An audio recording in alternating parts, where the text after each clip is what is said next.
ও দয়ার মালিক, হারানো গোলাম তোমার দরওয়াজায় হাজির। মেহেরবানি করে তুমি মাফ করে দাও। ইমাম সাহেব পরামর্শ দিয়ে দিল, বাবা ভোর রাত্রে আমার মাওলা বড় দয়ার নজর দিয়া তাকায়। আপনি গোপনে একা একা অজু বানায় ঘরের কোনো একটু নামাজ পড়বেন আর আমার মাওলার কাছে কান্না করবেন। চোখের পানি দেখলে মা বাবার মায়া সন্তানের দিকে বেড়ে যায়। ছাত্রের চোখে পানি দেখলে শিক্ষকের মায়া বেড়ে যায়। আসামির চোখে পানি দেখলে বিচারকের মায়া বেড়ে যায়। ওরে ওদের থেকে আমার আল্লাহর মায়া কি কম? আল্লাহ বলে, গোলাম তোর মা বাবার থেকে আমি মাওলার মায়া যে কত গুণ বেশি। সন্তানের কান্না দেখলে যদি মা বাবার অন্তরে মায়া হয়, ওরে ওই মা বাবায় তো তোরে বানায় নাই, এত সুন্দর চেহারাটা দিয়া বানাইছি আমি, তোর জবান দিয়া কথা বলার শক্তি দিয়েছি আমি, আরে তোরে খানার ব্যবস্থা করেছি আমি, ঘুমের ব্যবস্থা করেছি আমি। ওরে বান্দা, তুই আমার দেওয়া জবান দিয়া যদি একবার আল্লাহ বলিয়া মোহাব্বতে ডাক দাও, ওরে আমি মাওলার কুদরতি অন্তরে মায়ার জোশ, আমি আল্লাহ পাক রহমতের দরজা দিয়া তোরে ডাক দিয়া নিয়া বলবো, আয় আয় আয়। ওরে চোখের পানিটা যখন তুই ছেড়ে দিবি, আমি আল্লাহর মায়া কেন হবে না? 99 গুণ মায়া নিয়ে আমি তোর দিকে তাকাইয়া থাকি। কখন তুই জিব্বা দিবি আল্লাহকে মায়া করে একবার আল্লাহ বলে ডাক দিবি। ইমাম সাহেবের পরামর্শ নিয়া ওই জাহান্নামী গুনাহগার বান্দা রাতের গভীর, আজ রাতে আর ঘুমায় না, রাতের শেষ ভাগে আজকে মালিকের ডাকবে। ইমাম সাহেবের পরামর্শ নিয়া ওই আল্লাহর বান্দা রাতের বেলা যখন শেষ ভাগ চলিয়ে আসলো, অন্ধকারে রুমের পাশে একটা জায়গায় বসিয়া উজু বানাইয়া জায়নামাজ বিছাইয়া সেজদায় পড়ে কান্না শুরু করলো, ও আল্লাহ আমারে মাফ করে দাও, আমাকে মাফ করে দাও, ইয়া রব্বি গফিরলি, ইয়া রব্বি গফিরলি, ইয়া রব্বি গফিরলি। এমন কান্না, এমন কান্না, ঘরের বাচ্চারা পর্যন্ত এক পর্যায়ে আওয়াজ বাড়তে বাড়তে সজাগ হয়ে গেছে। স্ত্রী ডাক দিয়ে কয়, ও স্বামী আমার, তুমি জীবনভর এত অন্যায় করছো, এখন কান্না করতেছো কেন? বলে, আল্লাহর কাছে ক্ষমা চাই। হঠাৎ করে গাইবি একটা আওয়াজ, এরে বান্দা তুই যতই কাঁদো তোর ক্ষমা নাই, ক্ষমা নাই, ক্ষমা নাই। ওরে তুই কান্না করে কি লাভ? এত বড় বড় অন্যায় তুই করছো। আওয়াজটা স্ত্রী পর্যন্ত কানে শুনছে। এবার আল্লাহর বান্দা কান্না বন্ধ করে না, আরো জোরে জোরে ফোফায় ফোফায় কান্না করে, আরো জোর লাগায় কাঁদে আর বলে, ও দয়ার মালিক, গুনার কারণে ফিরাইয়া দিও না। ওরে আমার মতো গুনাহগার কেউ নাই, শয়তানের ধোকায় পড়ে গুনাহ করলাম, গুনার কারণে আমার হাত না পাক, আমার চোখ না পাক, আমার জিহ্বা না পাক, আমার অন্তর না পাক, আমার মতো জাহান্নামী কেউ নাই। মানুষ আমারে ভালো বলে, আসলে আমি তো বড় খারাপ মানুষ। আমার জবানটা গুনার কারণে না পাক, আমার চোখ দুইটা গুনার কারণে না পাক। স্ত্রী ডাক দিয়া বলে, তুমি গাইবি আওয়াজ শুনো নাই, তোমার ক্ষমা নাই, তুমি আবার কান্না করো কেন? আল্লাহর বান্দা বলে, বিবি বলো, এই কান্নার দরজা বাদ দিয়া অন্য কোনো দরওয়াজা আছে নাকি? বলো, সেখানে গিয়া কান্না করব। স্ত্রী বলে, আর কোনো দরওয়াজা নাই। বলে, তাহলে যেহেতু একটাই দরওয়াজা, গফফার নামের দরওয়াজা, রহমান নামের দরওয়াজা, এই দরওয়াজা ছাড়া যেহেতু আর কোনো দরওয়াজা নাই, আমাকে ক্ষমা না করলেও আমি কান্না বন্ধ করব না, আমি কান্না করেই যাব। একটা সন্তান কান্না করলে মা বাবায় যদি মায়া করে, একটা ছাত্র কান্না করলে যদি শিক্ষকের মায়া বাড়ে, আমার রহমানের দরজা আমি ছাড়ব না, কান্না করতেই থাকবো। আমার পরিণামে যা হবার হবে, তবে কান্না আর আমি বন্ধ করব না। এই বলি আবার কান্না শুরু। আর ডাকেও দয়ার মালিক, তোমার বান্দা তুমি বানাইছো, তোমার ছেলে নাই মেয়ে নাই, আমরাই তোমার আদরের গোলাম। শয়তানের ধোঁকায় পড়ে গুনাহ করেছি, গুনার দিয়ে তাকাইয়া ফিরাইয়া দিও না রে আল্লাহ। গুনার কারণে দিলটা পাথর, চোখে পানিও নাই। ও আমার গুনাহগার বাবারা, ও যুবক বাবারা, চোখে কি পানি নাই? গুনার কথা স্মরণ করে আমার মালিকের ডাক দাও, আর আমার মালিকের কাছে ক্ষমা চাও।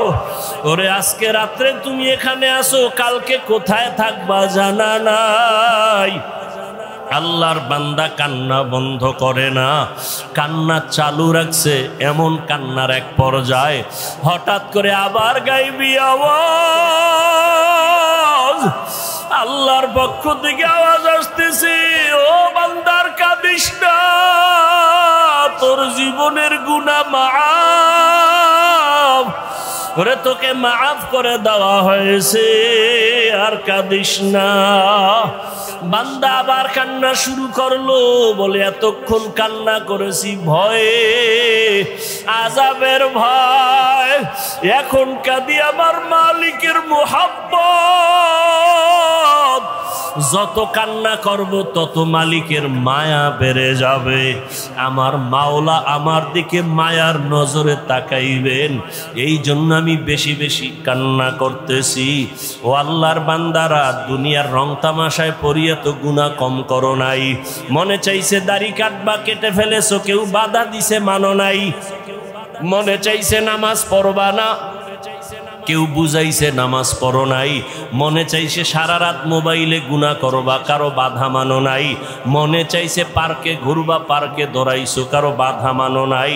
আরে কয়দিন এইভাবে চলবা, আজরাইলের হাতে কি ধরা পড়বা না?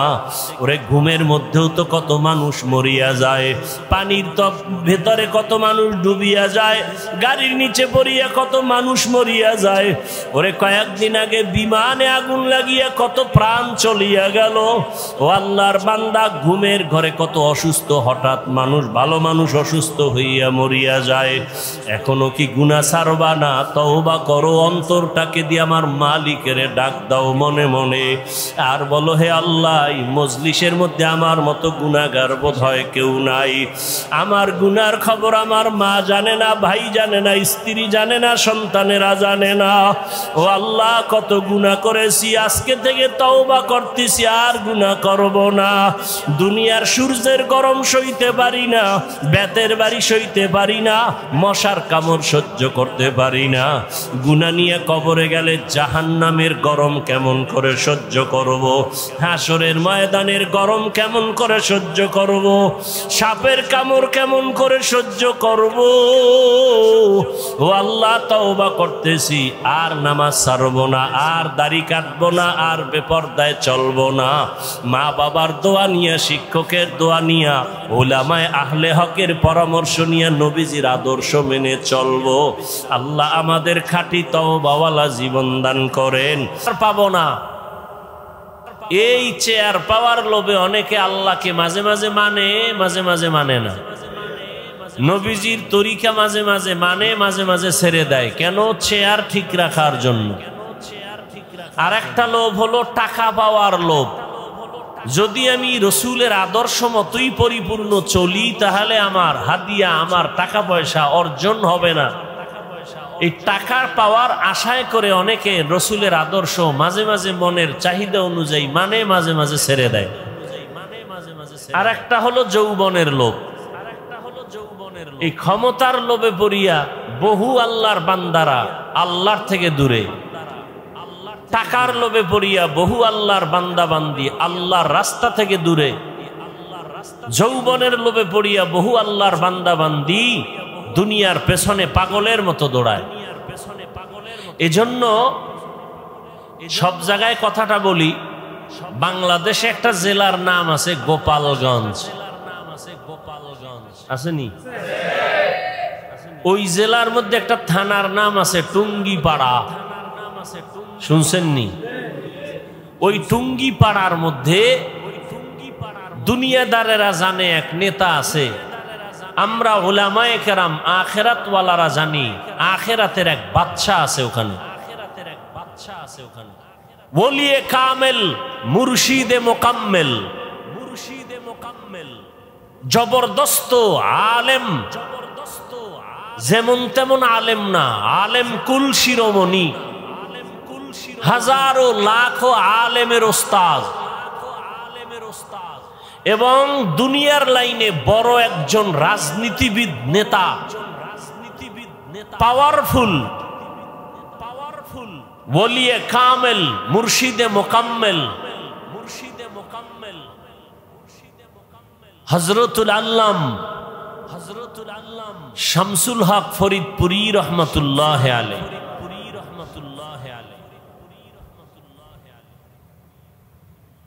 ঢাকাতে বড় কাটারা মাদ্রাসা, বিশাল বড় মাদ্রাসা, কামরাঙ্গীরচর মাদ্রাসা, লালবাগ মাদ্রাসা, ফরিদাবাদ মাদ্রাসা, সব তার হাতে গড়া। পাকিস্তান পিরিয়ডে ইংলিশের উপরে ডক্টরেট ডিগ্রি নেওয়া সেই শামসুল হক ফরিদপুরি রহমতুল্লাহ আলাইহি বাগের বাচ্চা ছিলেন, সুন্নতের উপর এতটা মজবুত ছিলেন, দুনিয়ার কোন দুনিয়াদারকে পরোয়া করতেন না। ওই সময় রাজনীতির কোন এক গোলটেবিল বৈঠকে আইয়ুব খানের পক্ষ থেকে একটা মিটিং ডাকা হয়েছিল। কোন এক পর্যায়ে তাকে কিছু নরম কিছু স্বার্থের কথা বলা হয়েছিল। শামসুল হক ফরিদপুরি তখন বলেছিলেন যে আইয়ুব খানের গোলামেরা টাকা দিয়া গরু কিনা যায়, শামসুল হক রে কিনা যায় না। তিনি বয়ানের এক পর্যায়ে অনেকগুলো কিতাব লিখেছেন। তিনি একটা বয়ানের মধ্যে বলে গেছেন, পৃথিবীতে যত মানুষ দেখো সব পাগল। সবাই কি? এমন একজন মানুষ নাই যে পাগল না। ডাক্তার পাগল, ইঞ্জিনিয়ার পাগল, প্রফেসর পাগল, হুজুর পাগল, রিক্সা ড্রাইভার পাগল, ক্ষমতায় যারা আছে পাগল, যারা নাই এরাও পাগল। এক কথায় দুনিয়াতে পাগল ছাড়া কোনো মানুষ। কেউ নারীর পাগল, কেউ গাড়ির পাগল, কেউ ক্ষমতার পাগল, কেউ টাকার পাগল। কি আছে না নাই?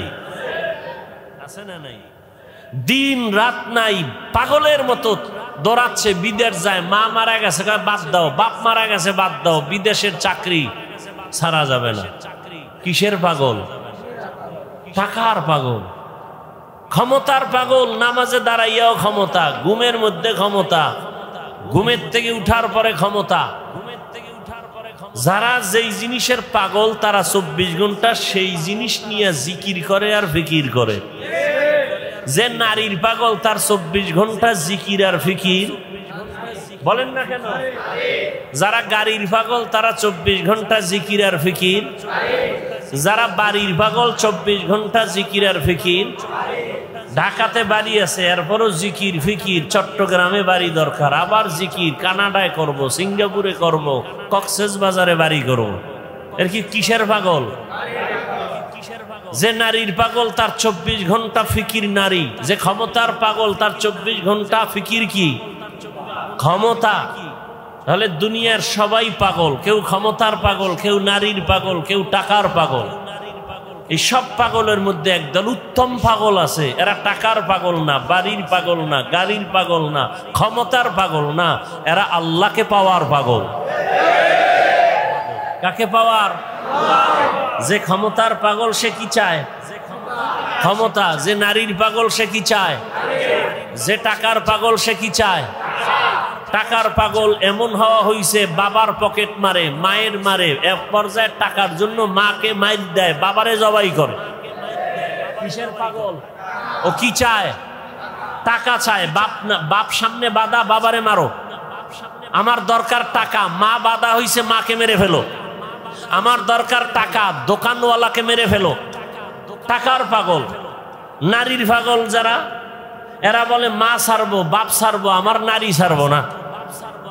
দুই রশিতে একজনার ফাঁসি। তাহলে যারা দুনিয়ার পাগল, এগো চিন্তা ফিকির দুনিয়া দুনিয়া দুনিয়া। আর যারা আল্লাহর পাগল, এরা কি চায়? এরা হাঁটতে চলতে সবসময় খালি কি ফিকির করে? অন্তরে ফিকির আল্লাহ, জবানে জিকির আল্লাহ, উঠতে বসতে শুধু আল্লাহকেই ডাকে। কাকে ডাকে? ইয়া ইলাহি মুঝসে মুঝকো दूर कर, ताके देखो मुझ में तुझको एक नजर। या इलाही तू मेरा माबूद है, या इलाही तू मेरा माशूक है। या इलाही तू मेरा सत्तार है, या इलाही तू मेरा गफ्फार है। আল্লাহকে পাওয়ার জন্য যেই বান্দা পাগল, যেন পাগল হইছে কেন? কইটার মধ্যে মজা পাইছে। মা বাবায় বুঝায় তুই কোন মাইয়ার জন্য পাগল হইছ, তোরে সুন্দরী রূপসী বড় লোকের মাইয়া এনে দিব, বলে দরকার নেই আমার ফেতনি বালা। চেহারা ভালো না কামার এটাই ভালো। মা বাবায় যত বুঝায়, সন্তান এই বুঝ মানতে চায় না। বলে আমি যেই মেয়েটার পিছনে পাগল হয়ে গেছি, ওরে আমার দরকার, তোমারে দরকার নাই, বাবারে দরকার নাই, টাকা লাগবে না, ভিক্ষা করে খাবো, আমার চোখের দেখার পাগল নারীটারে আমার লাগবে।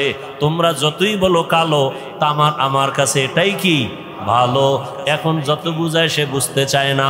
সবাই বলে সে এখন মেয়ের জন্য পাগল হয়ে গেছে, ওর মাথা ঠিক নাই, ও এখন পাগল ভেসে চলতেছে, এখন ওরে সবাই ছেড়ে দাও, ওর পাগলামি নিয়ে ও আছে, ওখানে মজা পাইছে, ওই মজা ছাড়বে না।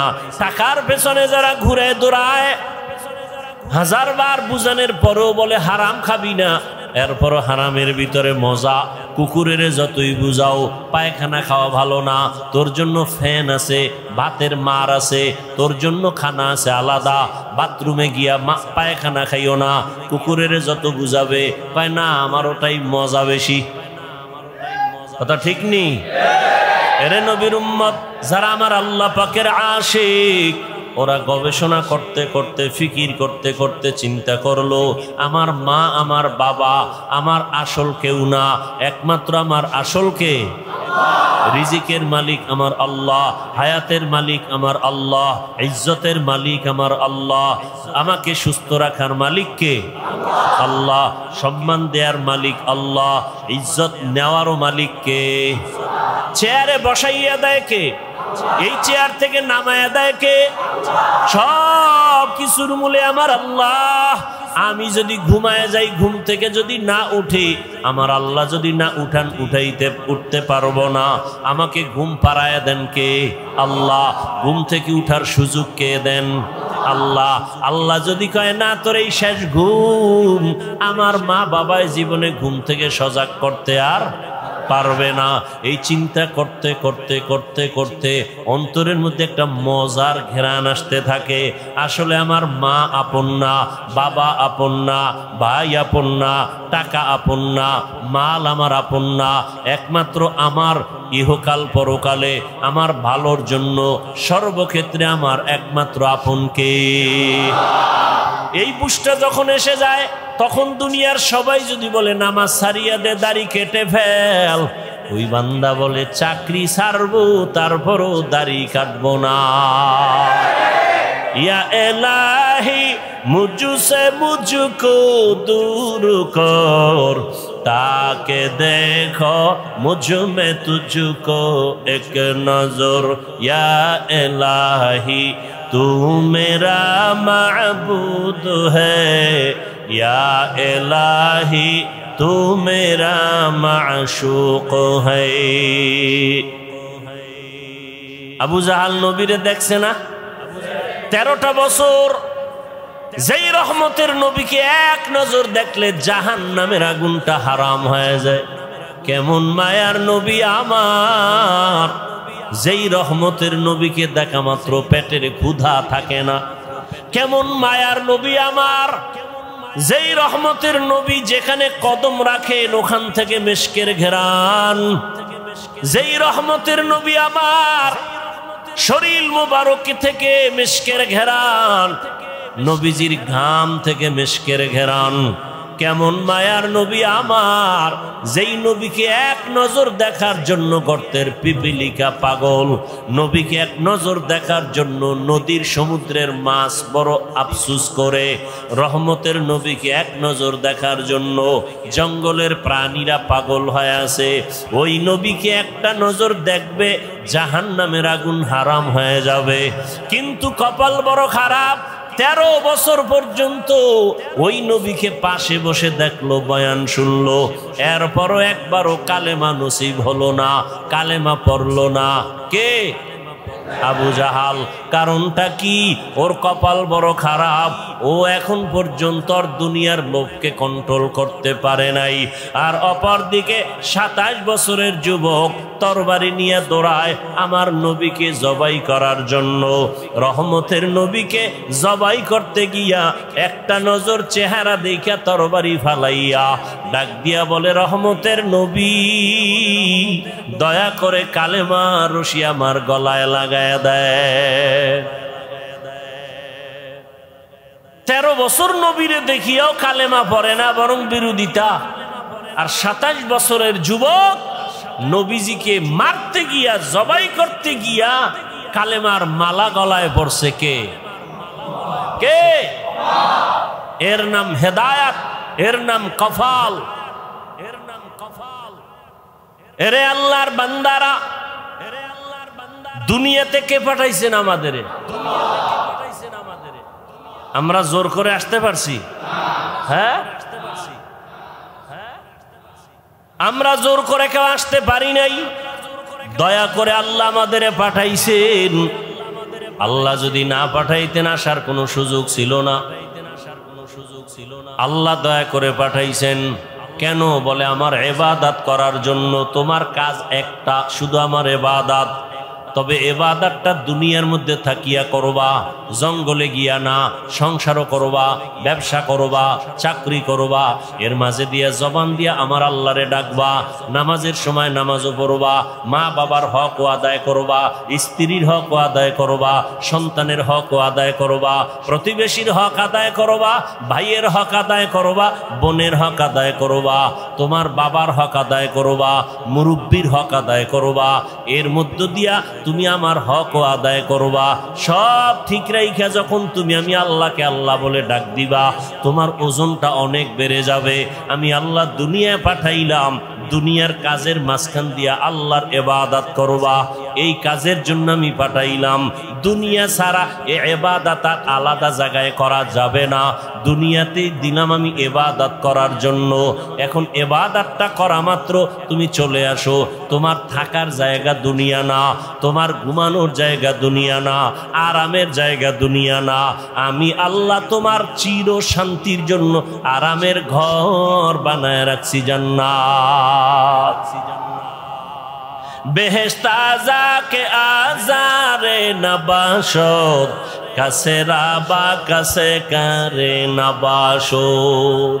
আল্লাহ সতর্ক বাণী দিয়া বললেন, ইয়া আইয়ুহাল্লাযীনা আমানুত্তাকুল্লাহ, ও মুমিন আমি আল্লাহকে ভয় কর।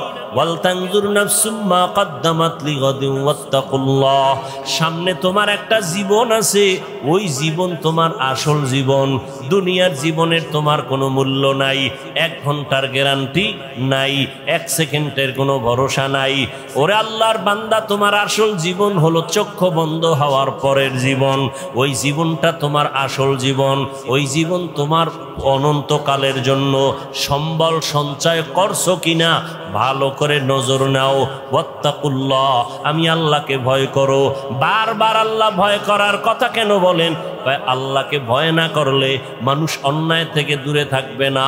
সন্তান মা বাবারে যদি ভয় না করে, ওই সন্তান মা বাবার সামনে অন্যায় থেকে ফিরবে না।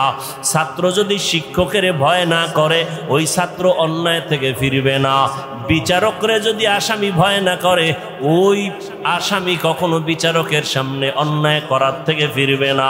যেই মানুষ আমার আল্লাহকে ভয় করবে না, ওই মানুষ অন্যায় করা ছাড়বে না, বারবার অন্যায় করবে। আর যেই সন্তান মা বাবাকে ভয় করবে, ওই সন্তানটা গোপনে গোপনে দুই একটা অন্যায় করলেও মা বাবা আসলে অন্যায় থেকে ফিরে যাবে, আর গুনাহ করবে না। মা বাবার শাস্তির ভয়ে ছাত্র মাঝে মাঝে অন্যায় করে, শিক্ষকের বিচারের ভয় আর করে না।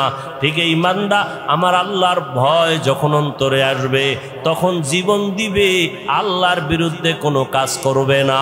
আর এই আল্লাহর ভয়টা অন্তরে জমা করার জন্য একমাত্র রাস্তা আল্লাহওয়ালাদের সোহবত।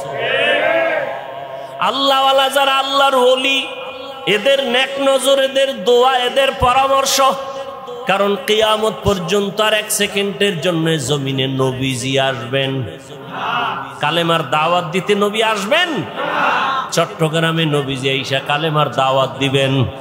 ঢাকাতে নবীজি আইসা কখনো কালেমার দাওয়াত দিবেন? নবী আর জীবনে দাওয়াত দিতে আসবেন না। সাহাবায়ে কেরাম আসবেননি? আসবেন না। এরপরে আইম্মায়ে কেরামরা আসবেননি? আসবেন না। বড় বড় বড় বড় আউলিয়ায়ে কেরামরা আসবেন? খাজা মঈনুদ্দিন আসবেন দাওয়াত দিতে? আর আসবেন না। কিয়ামত পর্যন্ত একমাত্র জান্নাতের পথ পাওয়ার ঠিকানা উলামায়ে আহলে হকের সোহবত। উলামায়ে আহলে হকের সোহবত। এই জন্য আল্লাহ বলেন বারবার আমাকে ভয় কর। আমাকে ভয় না করলে হাজারো বয়ান শুনবা, তোমার এই বয়ান অন্তরের মধ্যে যাবে না। কারণ তোমার অন্তরে আল্লাহর আযাবের কোনো ভয় নাই। ইন্নাল্লাহা খাবীরুম বিমা তা'মালুন। তুমি যা করো এই বিষয়ে অগ্রিম সবকিছু কে জানেন? আল্লাহকে ফাঁকি দেওয়া যাবে? ফাঁকি দেওয়া যাবে না। আল্লাহ বলে বান্দা আমাকে ভয় কর, গুনাহ থেকে দুনিয়ার মহাব্বত সারিয়া আখেরাতের লাইনে তুমি মজবুতি অর্জন করো, আখেরাতের বাজার ঠিক মতো করো। আখেরাতের বাজার হলো ইবাদত। আখেরাতের বাজার কি? ইবাদত মানে কি শুধু নামাজ? হাসি দিবেন ইবাদত, কান্না করবেন ইবাদত, মা বাবার সাথে কথা বলবেন ইবাদত, আপনি বিবাহ শাদী করবেন ইবাদত, চাকরি করবেন ইবাদত, ব্যবসা করবেন ইবাদত, লেখাপড়া করবেন ইবাদত। সব কিছু আল্লাহর মোহাব্বত নিয়ে করবেন, নবীর আদর্শ মেনে করবেন, ইবাদত হয়ে যাবে।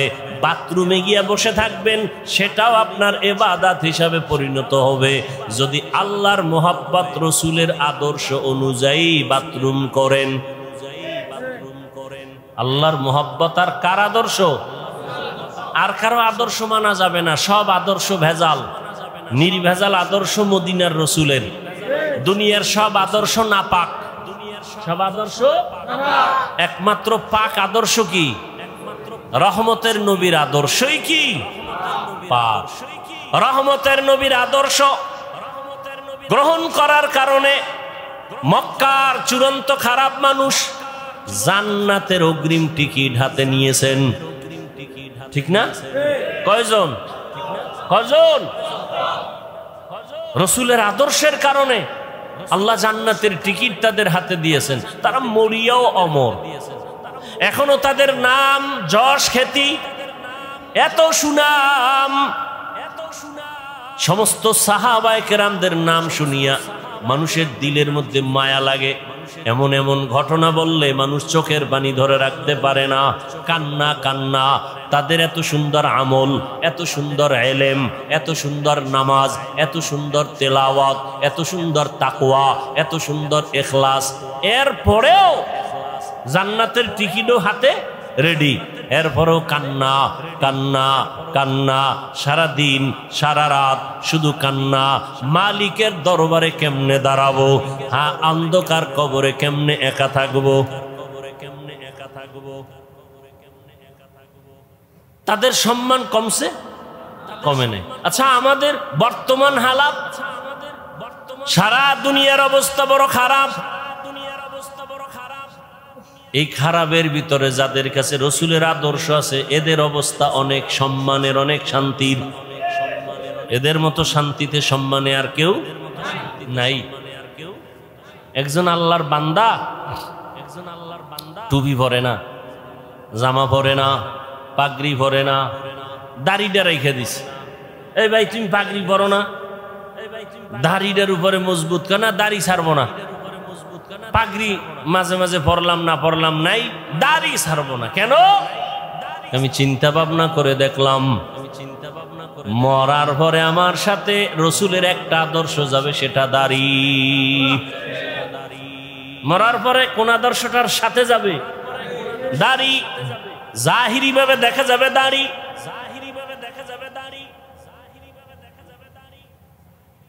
এটাই রসুলের আদর্শের প্রতীক। এই জন্য রহমতের নবী, তার আদর্শর বয়ান দিয়া মানুষকে এমন ভাবে দ্বীনের দিকে আকৃষ্ট করে ফেললেন। দুনিয়ায় থাকিয়া আখিরাতের বাজার করো। এই যে বাজারে দোকানদারি ব্যবসা করে, এটা কি নিষেধ? বাজারে যাও, বাজারে যাইয়াও দুনিয়ার বাজারে গিয়াও আখিরাতের বাজার করো। কেমনে? যখন তুমি দুনিয়ার বাজারে যাও জরুরত সারার জন্য, রাস্তার ডানে হাঁটো, নজর নিচের দিকে রাখো। তোমার দোকানে কাজ সাইরা তাড়াতাড়ি আবার বাসায় চলে যাও। বাজারে সব বেশি সময় কাটায়ও না, কারণ দুনিয়াতে যত খারাপ জায়গা আছে নবীজি বলেন এর থেকে সব থেকে খারাপ জায়গা কি? বাজার। বাথরুম খারাপ না, কি খারাপ? বাথরুমের খারাপ না বলিয়া নবীজি বাজারকে খারাপ বললেন কেন?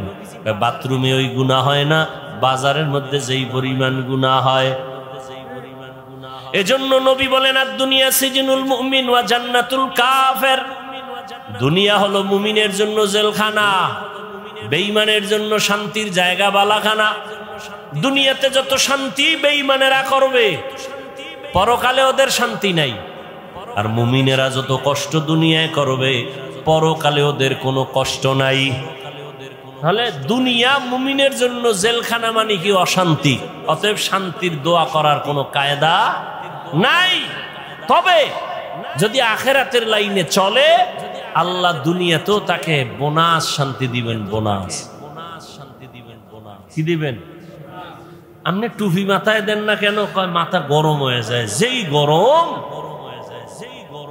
আর আমারে যদি আপনি লাখ টাকা দিয়ে বলেন টুপি পরা যাবে না, আপনার গরম আছে, আমার গরম নাই কি? আসলে আল্লাহর প্রতি মহব্বতের পার্সেন্ট আপনার কম। একজন আল্লাহর বান্দা বলে আমি ফরজ আমল তো করবই, নফল আমি ছাড়ব না। আর একজনে বলে নফল লাগে না, নফল। আর একজনে কে ফরজ পর্ব তো পর্বই, নফলও ছাড়ব না। আর একজন মুমিন, সে আশিকে রাসূল, বলে আমার নফল লাগে না। মোহাব্বতের পার্সেন্ট যেমন, ইবাদতের সীমানাও তেমন। মোহাব্বতের পার্সেন্ট আপনার টুপি মাথায় দিতে গরম, আর একজনের মাথায় টুপি, এর উপরে আবার পাগড়ি। এর গরম কই? এর গরম যা কিছু আছে এর অন্তরে আসল গরম ঢুকায় রাখছে। দুনিয়ার গরম কিছুই না।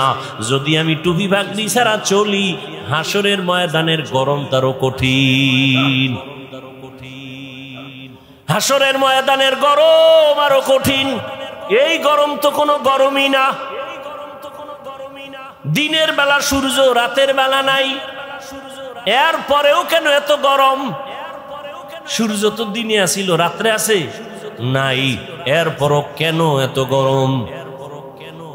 আর এই সূর্যটা বিজ্ঞানীরা বলে 9,30,00,000 মাইল উপরে। এই সূর্যের একটা মুখ নিচে দেওয়া, বাকি সব উপরে। আবার এই মুখটার তাপ ফেরেশতারা পানি দেয় ঠান্ডার জন্য। আবার ওই তাপটা ডাইরেক্ট জমিনে আসে না, সূর্যের নিচে একটা গ্যাসের পাতলা আবরণ আছে। ওইটা আটকাইয়া রাখে সূর্যের আলোটারে, এরপরে আস্তে করে বাকি তাপটা জমিনে ছাড়ে। জমিনে আসার পরে ওই তাপটাও বান্দার কষ্ট হবে। আল্লাহ তাআলা পোশাকের আয়োজন করে দিলেন, মাথার পোশাক চুল, শরীরের পোশাক লাগাও, সূর্যের পোশাক আলোটা ইসা তোমার যেন ডাইরেক্ট হিট করতে না পারে। জঙ্গলের প্রাণীর পোশাক হইল পশম, শরীরের উপরে পশম, এরপরে চামড়া আল্লাহ দিয়া রাখছেন। আবার এই পোশাকের মধ্যে রহমতের নবী সবুজটাও ব্যবহার করেছেন, কালো রং ব্যবহার করেছেন, সাদাটা বেশি ব্যবহার করেছেন। কেন ১৫০০ বছর পরে বিজ্ঞানীরা গবেষণা করে বের করলো রহমতের নবী সবুজ কালারটাও ব্যবহার করেছেন, কালোটাও ব্যবহার করেছেন, সাদাটা বেশি ব্যবহার করলেন কেন? বিজ্ঞানীরা এটা গবেষণা করে বের করলো সাদা কালারটা শীতের মধ্যেও শরীরের সাথে অ্যাডজাস্ট হয় এবং গরমের মধ্যেও অ্যাডজাস্ট হয়, অন্য কালার হয় না। প্রচন্ড ঠান্ডা সাদা কালার কন্ট্রোল করে শরীরের সাথে ম্যাচিং করে দেয়, প্রচন্ড গরম সাদা কাপড় সাদা কালারে কনভার্ট করে শরীরের সাথে অ্যাডজাস্ট করে দেয়, শরীরের উপরে বেশি কোনো যেন আঘাত না করে। আরব দেশে যান, সৌদি আরবে আমি গেলাম, ওখানে দেখলাম আরে আমরা পাতলা জামা পরি আর এরা মোটা মোটা সাদা জামা পরি, অনেক মোটা কাপড়ের জামা, অনেক মোটা কাপড়ের জামা। গবেষণা তো ঠিকই, সাদা কাপড়ে প্রচন্ড গরমকে এই সাদা কালারটায় কন্ট্রোল করে ফেলে। ভাইরা আমার, সারা দুনিয়ার মানুষকে আল্লাহ পাঠাইছেন দুনিয়ার জায়গায় ইবাদত করার জন্য। তোমার কাজ ইবাদত। এবার তুমি খাবা কি সেই বিষয়ে চিন্তা কার? আল্লাহ কয় কি খাবি ওই চিন্তা পরে করো কেন, তোরে পাঠাবার আগেই তো এটা কমপ্লিট করে রাখছি, তুই এই চিন্তা করো কেন? এটা যদি করতি নাই না আগেই তো করে দিস। তুই দুনিয়াতে বাঁচবি কত ঘন্টা, কত লোকমা খানা তোর মুখে যাবে সব বরাদ্দ, কত ডোক পানি তুই পান করবি সব লেখা, কত ঘন্টা তুমি ঘুমাইবা তাও সিলেক্ট করে রাখছেন আমার আল্লাহ, সব তোমার রিজার্ভে আছে। তুমি একবেলা খাও নাই ওটা তোমার জন্য রিজার্ভে নাই, তোমার একবেলা খানা হবে না, সব আল্লাহ রেডি করে দুনিয়ায় পাঠাইছেন। দুনিয়ার তোমার আলোর দরকার, আগে সূর্য বানাইছেন, তোমার চলার জায়গা দরকার, জমিন বানাইছেন, পানির দরকার, সমুদ্রের পানি, ওদিকে বৃষ্টির পানি, সব ব্যবস্থা করে দিয়ে আল্লাহ বলেন তোমার একটাই কাজ আমার ইবাদত। দুনিয়ার সব মানুষ ২৪ ঘন্টা ইবাদত করে। ২৪ ঘন্টা কি করে? আল্লাহ সূর্যটারে চাঁদকে ক্যালেন্ডার বানায় দিছেন। ২৪ ঘন্টা দুনিয়ার মানুষ নামাজে আছে। আমরা এখন পড়ি নামাজ, এর ৫ মিনিটের আধা ঘন্টা পরে আর এক দেশে নামাজ শুরু, এর ১ ঘন্টা পরে আর এক জায়গায় নামাজ শুরু, আবার ৩ ঘন্টা পরে সৌদি আরবে শুরু। হ্যাঁ, এইভাবে টোটাল দুনিয়াটাকে আল্লাহ পাক ক্যালেন্ডারের সাথে সূর্য চাঁদের সাথে মিলাই দিয়েছেন। অর্থাৎ আল্লাহর ইবাদত এক টাইমে করবে না, দুনিয়াতে ২৪টা ঘন্টাই বান্দা আমার ইবাদত করবে, ইবাদত থেকে খালি না থাকে। আমরা রাত্রে ঘুমাইছি, নামাজ পড়ি না, রেস্টে আছি, ইবাদত থেকে একটু জাহিরি ভাবে ইবাদত থেকে আমরা একটু রেস্টে আছি, চুপচাপ। আল্লাহ কয় দুনিয়ার অন্য জায়গায় তো তোমার মতো বান্দা বান্দিরা ইবাদত করতেছে, সেখানে সূর্য আছে রাত না। এখন তুমি যদি বলো ওই আরব দেশের যখন নামাজ পড়ে আমি তখন পড়বো, এই চিন্তা যদি লেবানন করে, লন্ডন করে, আমেরিকা করে, তাহলে ইবাদত এক টাইম হবে আর এক টাইম হবে না। আল্লাহ কয় না না, আমি পাঠাইছি ইবাদতের জন্য। ২৪ ঘন্টার সেকেন্ডে সেকেন্ডেই সারা দুনিয়ার মানুষ ইবাদত করবে। এজন্য রাত আমি ঘুরায় ঘুরায় দিছি, দিন আমি ঘুরায় ঘুরায় রাখছি। সূর্যটা ঘুরে ঘুরে আলো দেয়, ঘুরে ঘুরে আলো দেয়, এখানে রাত ওখানে দিন, ওখানে দিন এখানে রাত, ঠিক নেই? আল্লাহ নিজাম করে দিলেন, সিস্টেম করে দিলেন, তার বান্দারা সব সময় ইবাদতের মধ্যে থাকবে। ওই আল্লাহর ইবাদতের জন্য বান্দা, তোমাকে বড় পীর মাওলানা মুফতি মুহাদ্দিস এমএ পাস বিএ পাস করা লাগবে না। তোমার অন্তর পরিশুদ্ধ করা লাগবে, অন্তর গুনাহমুক্ত করতে হবে। আর অন্তরকে যদি গুনাহমুক্ত করতে চাও, এই জমিনের মধ্যে একা একা সম্ভব না, অন্যের মাধ্যমে তোমার অন্তর পরিশুদ্ধ করো। অন্যের মাধ্যম অন্য কারা?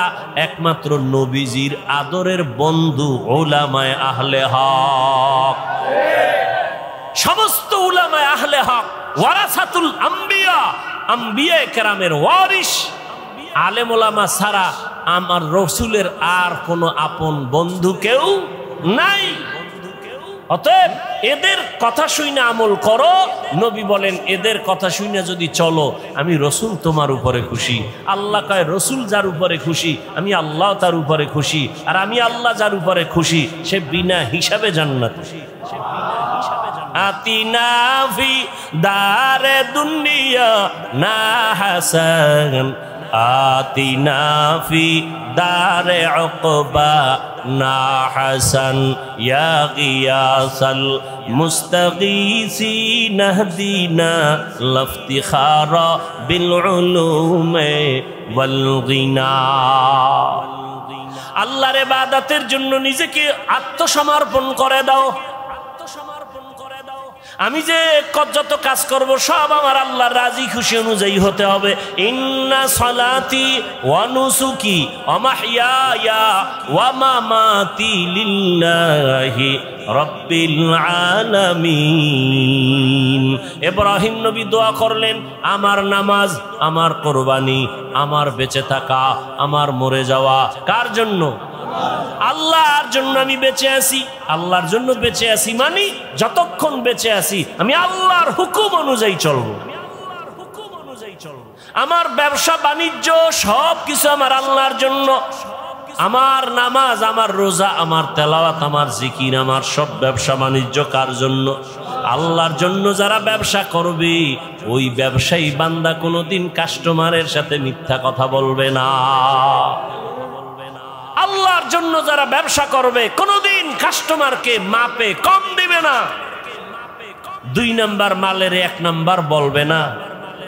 কোনোদিন কোন আল্লাহর বান্দা বান্দির সাথে ধোঁকাবাজি করবে না।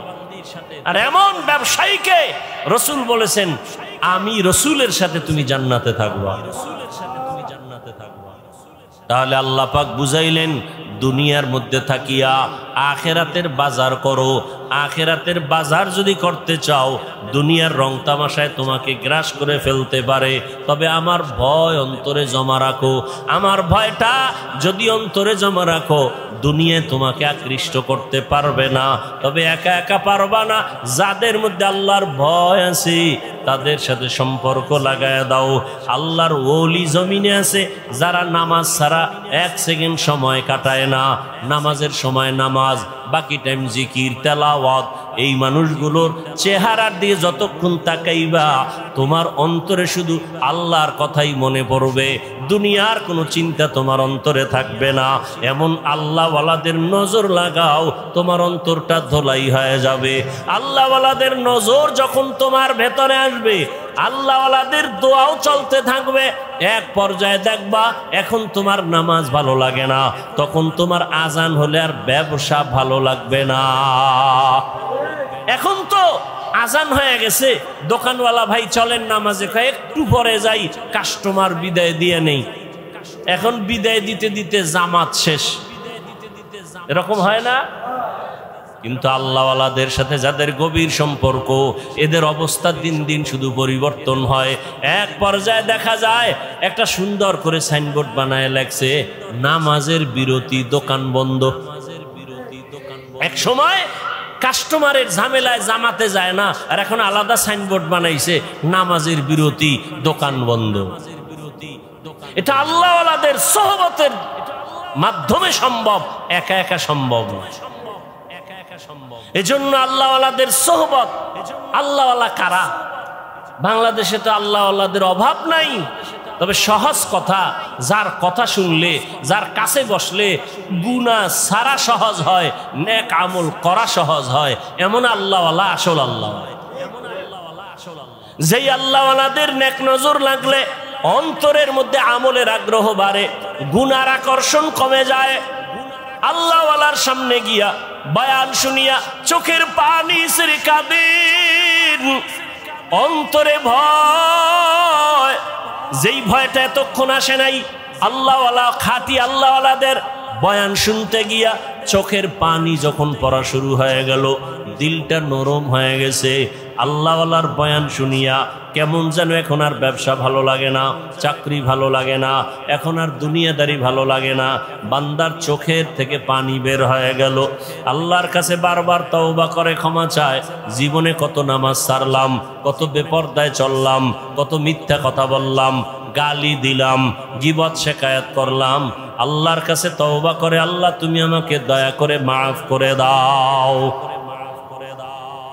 ভাইরা আমার, মানুষের জীবনের একটা পর্যায়ে আসিয়া নিজে নিজে একটা পেরেশানির মধ্যে পড়ে, আরে একদিন তো মরে যাব, এই একটা চিন্তা চলে আসে একটা সময়, আমি তো মরব, তো কি উপায় হবে আমার, করলাম কি জীবনে। এক আল্লাহর বান্দা জীবন ভর শুধু গুনাহ গুনাহ গুনাহ গুনাহ, এলাকার সবাই জানে বড় অপরাধী, এমন কোন গুনাহ নাই যে গুনাহ তার দ্বারা হয় না। রাতের বেলা একদিন বিছানায় শুয়ে শুইয়া চিন্তায় পড়ে গেল, আরে আমি গুনাহ করতে করতে জীবন আমার শেষের দিকে চলল, আমার ডানে বামে সব চলিয়া গেল, গুনাহ করলাম হাতের দ্বারা, কত মানুষ জবাই করলাম, এখন তো মানুষ আমারে দেখলেই ভয় পায়, জানে আমি এলাকার বড় সন্ত্রাসী, বড় চাঁদাবাজ, বড় চান্দাবাজ, ধান্দাবাজি করি, মানুষ আমার সামনে আসে না, আলেম ওলামারাও আমারকে ভালো জানে না। মন্তরের মধ্যে একটা আঘাত লাগছে, হঠাৎ করে কানের মধ্যে আওয়াজ, মসজিদের মিনারায় ফজরের আজান, আসসালাতু খায়রুম মিনান নাওম, অন্তরের মধ্যে গিয়া হিট করলো। এক তো চিন্তায় পড়ছে আমার উপায় কি হবে, এর মধ্যে আজানের আওয়াজ অন্তরের মধ্যে হিট করলো। এবার হয়তো একটু ঘুইরা ঘুইরা মসজিদের দিকে যাই, গিয়া দেখে কেউ নাই, মসজিদ দরজা একটা খোলা, মুয়াজ্জিন সাহেব আজান দিয়া বের হচ্ছে, ওদিকে ইমাম সাহেব রুমের পাশে ওযু বানায়। সন্ত্রাসীর দেইখা ইমাম সাহেব বড় ভয় পেয়ে গেল। ওই লোকটা বলে, ভয় পাইও না হুজুর, আমি এখন উল্টা মন নিয়ে আসি না, আমার অন্তরটা বড় দুর্বল, আমার একদিন মরণ হবে, মালিকের কাছে আমি কেমনে কি নিয়ে দাঁড়াবো, কি জবাব দিব। ইমাম সাহেব বড় খুশি হইয়া বলেন, আসেন ওযু বানান। কা জীবনে তো ওযু করি নাই। ইমাম সাহেব বৈশা তারে সুন্দর করে ওযু শিখায় ওযু বানায় দিল, নামাজ পড়াইয়া এরপরে বলে, আপনি প্রতিদিন নামাজ পড়বেন, একজন আল্লাহওয়ালার পরামর্শ নিবেন। বলে, হুজুর আমি আপনার পরামর্শ নিব। আর গভীর রাত যখন হয়, আমার মাওলা তখন দরজা তওবার খুইলা বান্দাকে ডাকে। অতিও গভীর হয় রজনী যখন, নীরবে প্রভুর নাম জপিও তখন, প্রভুর করুণা যদি আইবারে চাও, গভীর রাতে উঠে প্রভুর গুণগান গাও। গভীর রাতে আমার আল্লাহ প্রত্যেক রাতের শেষ ভাগে প্রথম আসমানে আসিয়া হাজির।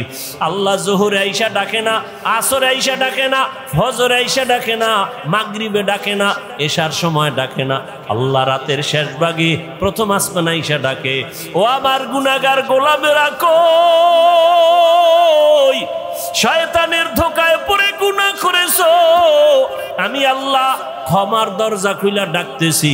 আলা মিন মুস্তাগফিরিন ফাগফির আলাহ, আলা মিন মুস্তারজিকিন ফারজুকা। ও গুনাহগারেরা, গভীর রাত, এখন সব অন্ধকার, অন্ধকারে কেউ কাউকে দেখে না, উঠো ও বান্দা। এখন গাছের পাখিরা পর্যন্ত ঘুমায়, ঘরের মানুষেরাও ঘুমায়, নদীর মাছগুলো ঘুমায়, দোকানগুলো বন্ধ, কোলাহল নাই, নীরবে তুমি একা একা একটু উঠো, ওইটা সুন্দর করে আস্তে করে ওযু বানাও। ও দোকানওয়ালারা, ও ব্যবসায়ী বাবারা, ওরে দোকানদারি কইরা রাত্র 2টা 2:30টায় বাসায় যাও, যাও, যাইয়া তুমি ফ্রেশ হইয়া ঘুমায় যাও। তুমি যদি একটু চিন্তা করতা এই টাইমে তো আমার মালিক আসমানে হাজির হয়ে গেছে, আমাকে ডাকতেছে। কত মানুষ ঘুমাইয়া যায়, উঠতে পারে না, আর তুমি ঠিক টাইমেই যায় বাসায় ঢুকছো। তুমি কি পারলা না ওযু বানাইয়া 2 রাকাত নামাজ পড়া সিজদায় গিয়া যদি কান্না করে বলতা? তওবার উপরে মজবুত হইয়া চলার তৌফিক দান করেন, আমিন। আলহামদুলিল্লাহি রাব্বিল আলামিন। والصلاة والسلام على سيد الأنبياء والمرسلين وعلى آله وأصحابه أجمعين يا أرحم الراحمين يا أرحم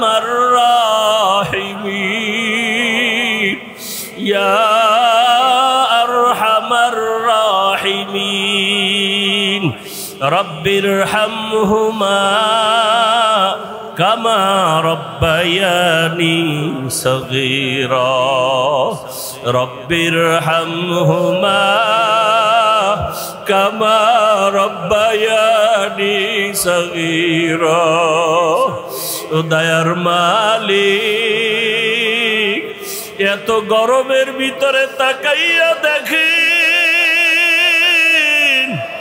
গুনাহগার বান্দারা হাজির।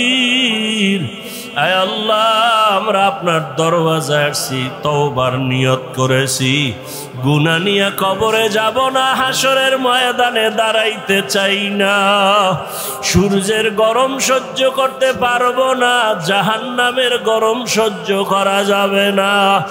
আয় আল্লাহ, আমরা গুনাহ করে তওবা করেছি, আর গুনাহ করব না রে মালিক। আর নামাজ ছাড়বো না, দাড়ি কাটবো না, বেপরদায় চলবো না, মা বাবাকে কষ্ট দিব না, ওলামায়ে কেরামের দোয়া নিয়া, পরামর্শ নিয়া ও শিক্ষকের দোয়া নিয়া নবীর আদর্শে চলবো। আমাদের তওবা কবুল করে নেন, গুনাহমুক্ত জীবন দান করেন। আয় আল্লাহ, আয়োজনকারীদের কবুল করে নেন। আয় আল্লাহ, ব্যবসায়ীদের ব্যবসায় বরকত দান করেন, অভাবীদের অভাব দূর করে দেন, সারা দুনিয়ার মুসলমানদের ঈমান আমল হেফাজত করেন। সারা দুনিয়ায় মুসলমানের কান্নার আওয়াজ, ফিলিস্তিনের জমিনে মুসলমানের কান্নার আওয়াজ। আয় আল্লাহ, কাশ্মীরে মুসলমানের কান্নার আওয়াজ, আসামে মুসলমানের কান্নার আওয়াজ। সারা দুনিয়ার মুসলমানদের উপরে জালেমদের জুলুম চলতেছে। ও আল্লাহ, গুনার কারণে বুঝি আপনি বেজার হয়ে গেছেন। আয় আল্লাহ, আমরা ক্ষমা চাই, নবীর উম্মত হিসাবে মাফ করে দেন। আয় আল্লাহ, জালেমদের ধ্বংস করে দেন আল্লাহ, জালেমদের ধ্বংস করে দেন আল্লাহ, জালেমদের ধ্বংস করে দেন আল্লাহ। মুসলমানের ঈমান আমল হেফাজত করেন আল্লাহ। সারা দুনিয়াবাসীকে হেদায়াত দান করেন আল্লাহ। বাংলাদেশ শান্তির দেশ বানায় দেন আল্লাহ। জালেমদের জুলুম থেকে দেশ ও জাতিকে হেফাজত করেন আল্লাহ। আপনার খাস আহলে হক ওলিদের বন্ধু বানায় দেন। আয় আল্লাহ, গুনাহের প্রতি ঘৃণা জমায়া দেন, সুন্নাতওয়ালা জিন্দেগি দান করেন, নবীজির রওজায় গিয়া সালাম দেওয়ার তৌফিক দান করেন, বাইতুল্লাহর গিলাফ ধরে লাব্বাইক বলার তৌফিক দান করেন। আয় আল্লাহ, সুন্নতের আলোকে